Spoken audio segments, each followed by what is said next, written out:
My wife, Annette, is 47 and me, I am 48. I am the proud owner of a flourishing computer company, a beacon of success in this competitive market. Our two kids, Malcolm, he is 17, and Betty, she is 16, are top-notch students with bright futures. Annette, my stunning wife, never fails to turn heads when she walks into a room. Our family, by all accounts, appears to be the perfect blend of success, love, and prosperity. But, as I'm beginning to learn, what's on the surface doesn't always reflect the truth. The changes were slight, initially. Annette, a renowned interior designer, started coming home later than usual. Her reasons, ranging from sudden client meetings to spontaneous dinners with colleagues.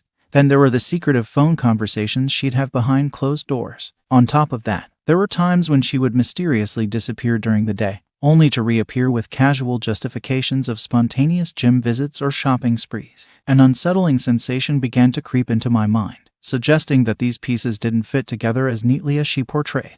I often turned to Jack, a stalwart friend from my college days and now a successful attorney, during our regular catch-ups at a local bar. As my worries grew and my suspicions became more frequent, Jack became a sounding board for my concerns. He argued that it was likely just stress from Annette's work or our shared parental responsibilities. I learned to trust his rational explanations, but the nagging doubt persisted, refusing to be ignored. Fast forward a few weeks, the changes in Annette's behavior grow more conspicuous. There's a notable increase in late-night work sessions and the proliferation of whispered phone calls, all causing my initial suspicion to blossom into full-blown concern. My trust begins to waver big time as I am plagued by restless nights and questions that refuse to be silenced. With my suspicions growing, I resort to recording these instances in a private journal. This diary of mistrust lists the dates, the time she arrived home, the frequent yet vague excuses, and the countless calls she took out of my earshot. It becomes a cold testament to my mounting apprehension. The numbers stark on the pages don't lie, and the frequency of these odd instances strengthens the case of my suspicions. After much deliberation, I confront Annette one evening when the kids are away spending a weekend with some friends. I'm careful with my words, pointing out the changes in our schedule, the secretive phone calls, and the unexplained absences. She laughs it off, saying I'm overthinking, and that it's just the demands of her job. She assures me that I'm imagining things, blaming it on my work-related stress and subtly suggesting I might be paranoid.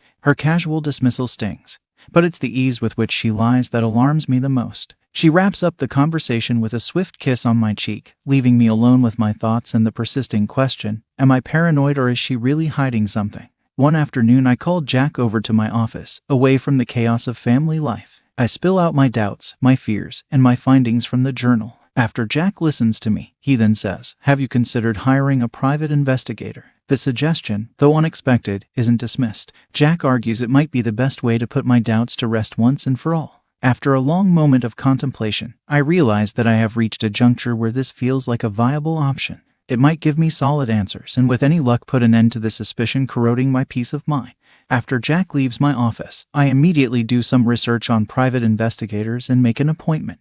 I had the investigator start his work immediately and in silence. The private investigator didn't communicate with me for weeks. Then one afternoon, a manila envelope is left at my office. Inside, the private investigator's report reveals a pattern of unaccounted hours and secret meetings with the man who I have never seen before. The pages document late-night encounters and daytime rendezvous, painting a grim picture. It feels like reading a twisted detective novel. Only I am the oblivious character and clueless. As I leaf through the documents, I stumble upon photographs. They're in black and white as Annette with a stranger. They're seen dining at a hidden away restaurant, walking through a secluded park, and laughing in a coffee shop. Each picture feels like a physical blow. Despite the mounting evidence, there's no undeniable proof of betrayal. No image showing them in a compromising situation. The line between friendship and something more seems blurred, casting an even darker shadow of uncertainty. I called Jack. The photos spread across my desk. His voice resonates with concern when I tell him about the investigator's report. He urges me to hold on, to not jump to conclusions. He reminds me that suspicions, even with suggestive evidence, is not solid proof. As much as his words ring with reason, they do little to calm the turmoil within me. His advice for patience is a bitter pill to swallow. Nonetheless, I cling to it, deciding to see the investigation through to the end. No matter how unsettling the unfolding narrative may be, about another 2 weeks pass, and a private investigator calls me in for a meeting. He slides another manila envelope over to me. Inside were photos of them kissing. Meetings at a hotel, meetings at his house while his wife was away. This man had a wife. The investigator said, on one occasion, when his wife left, apparently his wife travels for work, my wife showed up 10 minutes later to his house. After meeting the private investigator, I called Jack and asked him to meet me at the bar we frequent.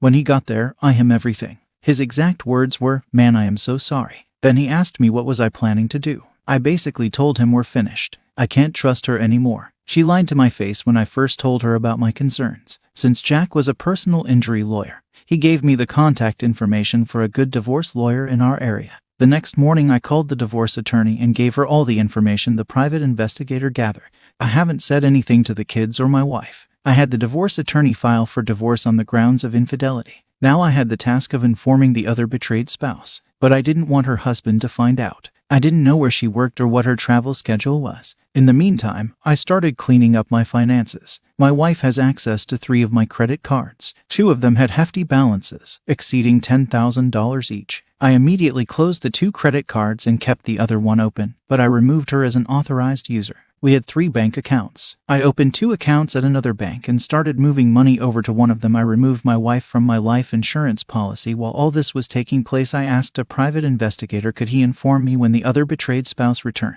and he agreed to inform me when this guy's wife came back. Meanwhile, I had to grapple with the unfortunate duty of informing the kids, but I just couldn't tell them. I didn't have the guts to in a strange turn of events. My wife had to take a business trip that was going to last a few days, and I didn't even take her to the airport. The next day I took off from work. I had to catch up on some work at home. When both of my kids came into our home office, Malcolm and Betty were both crying.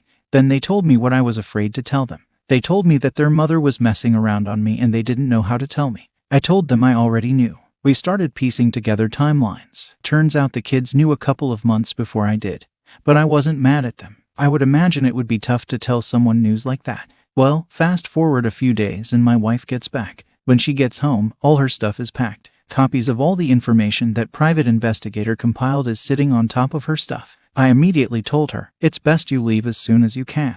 This woman pulled out her phone and made a call. Within an hour, she was gone with all of her clothes and other belongings. The kids right now don't have anything to do with her. About 3 weeks later, the private investigator told me that the other betrayed spouse was back. That's when I sprang into action. I went and made copies of everything the private investigator compiled. I went to the address that he gave me, waited about an hour. When I saw the opportunity, I ran up to the door, rang the doorbell. When she answered, all I said was, "This is for you," and left. Fast forward a few days, I get a call from my attorney, and he tells me that my wife was served with the divorce papers at her job. 6 weeks later, the divorce hearing, my wife had her own lawyer. She was silent the whole time. In the end, she didn't get anything except she will receive 50% of the equity in our home when it's sold. We agreed through the lawyers that neither of us would seek alimony. I made enough to support myself and the kids. I didn't need anything from her. As far as the kids' living arrangements, they still didn't want anything to do with their mother. The kids are teenagers, so there was no need for a custody battle. After the divorce, my ex-wife had someone come over and get the rest of her things, and my ex-wife has not interacted with the kids since before the divorce. The other betrayed spouse and I ended up talking on the phone extensively.